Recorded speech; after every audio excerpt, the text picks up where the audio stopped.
આદિવાસી છે. મારું નામ ભાભી રોહિત દયાભાઈ છે.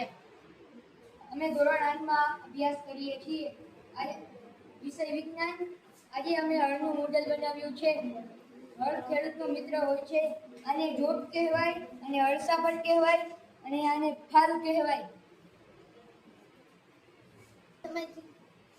પ્રાચીન સમયથી જ હળનો ઉપયોગ ખેડાણ માટે, પાકમાં ખાતર નાખવા માટે, નીંદર દૂર કરવા માટે તથા તેમજ જમીનના ઉપર નીચે કરવા માટે થાય. આ મોડેલ એટલો ભાગ લાકડાનો બનેલો હોય છે. તેને બળદની જોડ અથવા અન્ય પ્રાણીઓની સહાયતાથી ખેંચવામાં આવે છે. તેમાં એક લાકડાનો ભાગ આવે છે તેને પાલ કહે છે.